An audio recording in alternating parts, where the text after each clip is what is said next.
नमस्कार। भगवान Adinath college of education महर्रा की बीएड ऑनलाइन क्लास में आप सभी का स्वागत है। मैं अश्विनी जैन।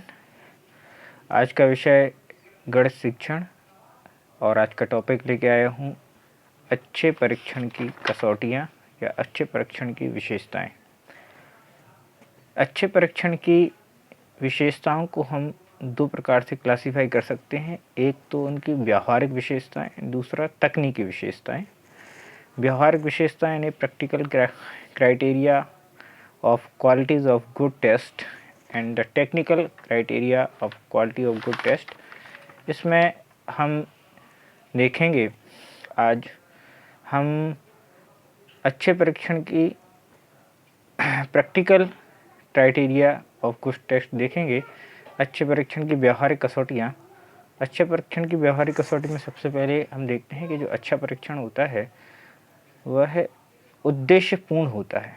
उद्देश्यपूर्ण से तात्पर्य है कि वह परीक्षण जो एक निश्चित उद्देश्य के लिए बनाया गया हो और अपने उद्देश्य को पूर्ण करता हो, ऐसा परीक्षण ही उद्देश्यपूर्ण परीक्षण है।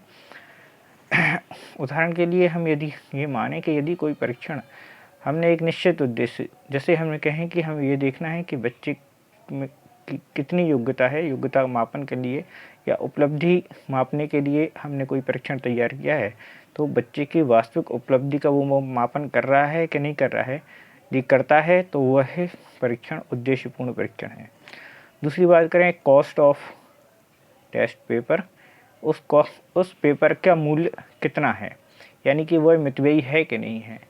मितव्ययी है से मतलब है कि जो हम पेपर बना रहे हैं, टेस्ट पेपर बना रहे हैं, उसको बनाने में धन जो है कम खर्च करना पड़े और उसके प्रशासन में अधिक धन व्यय ना हो, तो ऐसा टेस्ट पेपर हमारा मूल्य या कॉस्ट इकोनॉमिकली कहलाएगा। और अगला हम बात करें कि जो हमारा टेस्ट पेपर अच्छा वह कहलाएगा जो प्रशासन में सरल हो, यानी कि एडमिनिस्ट्रेशन में इजी टू एडमिनिस्ट्रेटिव हो, यानी कि आसानी से हम उस पेपर को बना लें, आसानी से उसको हम बनाने के बाद उसका प्रयोग कर सकें, आसानी से उसके लिए हम निर्देश तैयार कर सकें, आसानी से हम उसके अंकन को कर सकें, तो ऐसा पेपर हमारा एक अच्छा टेस्ट पेपर कहलाएगा।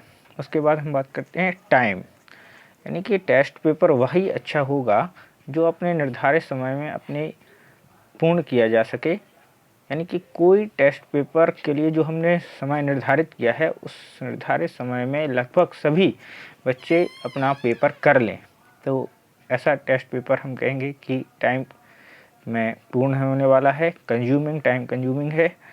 इसके बाद हम बात करेंगे कि जो टेस्ट पेपर है हम कैसे जांचें कि हमारा जो टेस्ट पेपर है वो सही, उसके लिए हमने जो समय निर्धारित किया है वो सही है।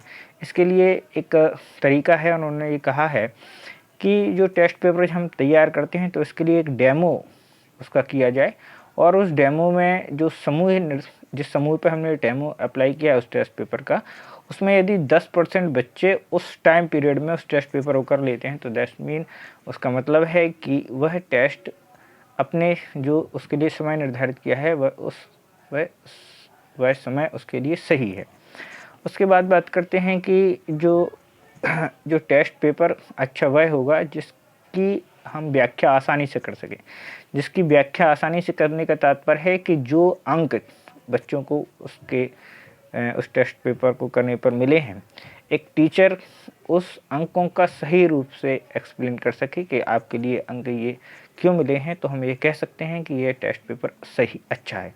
क्योंकि कोई भी बच्चा उस टेस्ट पेपर को अपनी तरीके से व्याख्या करता है, लेकिन नंबर जो उसको टीचर देता है उस नंबर उसको क्यों दिए गए हैं, यदि एक टीचर सही तरीके से उसका एक्सप्लेन करता है तो हम कहेंगे कि वह टेस्ट पेपर अच्छा टेस्ट पेपर है। उसके बाद करेंगे अंकन में सरलता। यदि टेस्ट पेपर वही अच्छा होगा जिसको इजीली हम उसको मार्क कर सकें, मार्केबल हो, इसीलिए उसका करेक्शन किया जा सके, और जो हमने हर क्वेश्चन के लिए डिसाइड मार्क्स हैं यदि वो सही है तो वो मार्क्स उसे पूरे मिल सकें, ऐसा पेपर हमारा एक आदर्श पेपर होगा। इसमें हम देखते हैं यदि ये ऐसा तभी संभव है जब उस टेस्ट पेपर में क्वेश्चंस जो हों अधिकतर वस्तुनिष्ठ हों, क्योंकि वस्तुनिष्ठ प्रश्नों की ये खासियत होती है, ये आत्मनिष्ठता जो टीचर की होती है वो ख़त्म हो जाती है, और जो निर्धारित प्रश्न का उत्तर है वह प्रश्न का उत्तर यदि छात्र ने लिखा है तो उसके लिए आसानी से अध्यापक नंबर देता है। अपनी भावों का, टीचर के भावों का, आत्मनिष्ठता का उस पर प्रभाव नहीं पड़ता है।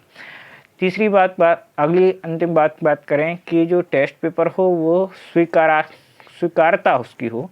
स्वीकारता से यहाँ तात्पर्य है कि जिस उद्देश्य के साथ हमने बनाया है, जिस टास्क को लेकर हमने बनाया है, उस टास्क को वो पूर्ण करता हो, और जिस पर हमें वो अप्लाई करना हो वो स्टूडेंट या वह लोग उसको स्वीकार करें, तो वह स्वीकार टेस्ट पेपर होगा।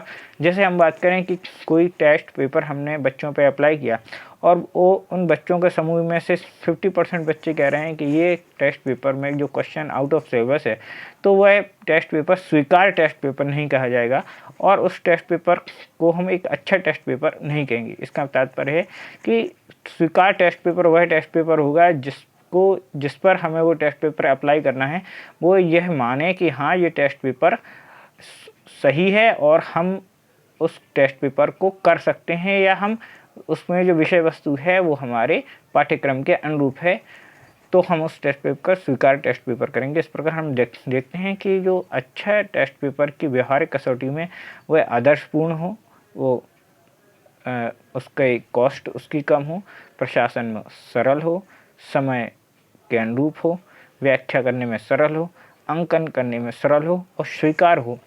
कल हम अगला इसी के अच्छे परीक्षण की टेक्निकल कसौटी के बारे में चर्चा करेंगे। उम्मीद है कि आज का जो टॉपिक आपको समझ में आया होगा। धन्यवाद।